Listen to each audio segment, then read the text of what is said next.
Hola! Welcome back, week 3 in our beautiful Flowject house.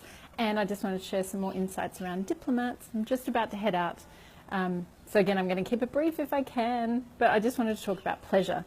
And something that has really become evident for me since doing my PH360 personal profile and doing the elite coach training is that diplomats are really wired for pleasure. So it's not just personal preference we're talking about, we're actually talking about our neurology, our genetics, our DNA is actually wired and best functioning and best expressing when we're the recipients of pleasure. And one of the ways that this really pops up for a lot of diplomats is in our food choices. So I know that when I'm in a stressed time of my life, that the last thing that I would do is start a diet from that place. It's really important that I'm in a really good and happy place because food actually meets the need for seeking pleasure. And oh, hello, my darling Auntie Jane. Here she is. We're surrounded by diplomats and guardians in our family, so I'm sure you'll relate to a lot of this, Jane, of seeking pleasure and looking for pleasure in life and wanting life to be a really pleasurable experience. So I'm seeing some absolutely amazing results in my health, in my mind, in my productivity, in my body, by committing to these 30 days of living strictly within my PH360 profile. And one of the things that I think is making that really successful is the fact that I get to share it with people that I love. So I'm actually surrounded by people in this house that are really committed as well. And in particular, my roommate Teague and I cook for each other every day. And it just brings so much joy and so much pleasure. So it's really important for us diplomats, if we want to create change, that we do have people on board with us, that we're doing it in a really enjoyable way, that we don't deprive or deplete ourselves excessively.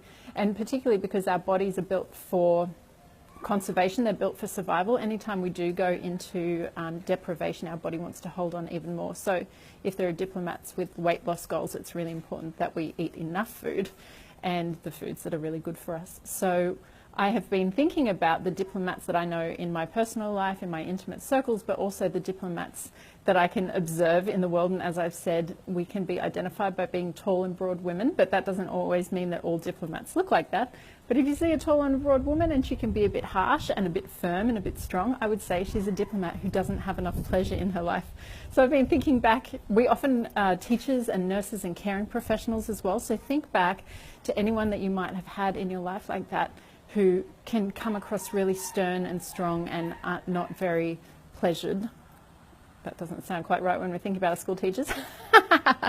But think about them maybe not being happy people, and it's likely that they don't have a lot of pleasure in their life. They don't have deep bonding and really healthy social bonds and doing a lot of things that are really engaging in their world. So I would really encourage anyone that has anyone like that in their life, diplomats, when we're looking at diplomat men, again, we're looking at tall and big and broad, strong men. When they're really in shape and committed to their exercise and wellness, they're going to be super buff, beautiful, big Viking gladiator style bodies. And when they're out of shape and they're not buff, we can be really overweight and slobby, I guess, which is not the most loving word to use, but that's a representation of the physical body. So if we find the diplomats that are really taking care of themselves and eating well and surrounded well, they're often in great shape, and the ones that aren't are usually the ones that are deprived of pleasure. So I was thinking today and talking with a friend of mine about the Trunchbull in Roald Dahl's Matilda. She, to me, totally epitomizes an out-of-balance diplomat woman. And then I went and looked at her body online and I was like, yeah, that woman is a representative of a diplomat. So if you do have any diplomats in your life, and of course we've got the health type test that can help you identify what you are, and you can share it with your loved ones to find them too, just make sure that they're really enjoying themselves, and maybe you can support them by inviting them to do things with you, especially things that involve nature and being outdoors, and activity and exercise are all really, really helpful for diplomats. So if you do, bring them love, bring them pleasure, share food with them. That's one of the best things that we can do, is share food with people that we love, and you'll actually see phenomenal impacts in their overall health. So it goes way beyond personal preference. We're not just talking about someone that's, well, we can certainly get in a rut. That's another quality of us as well. My neighbours are talking, you might be able to hear them. Sorry. Because we're represented by the buffalo. If we're in a bad rut, it's not a good space to be in, and sometimes buffaloes need a big prod in the bum to change. So the best way for us to change is to do it when we're supported, to do it when we love, to do it with people that we care about. So it's really good if the whole household is on board, just like it is here.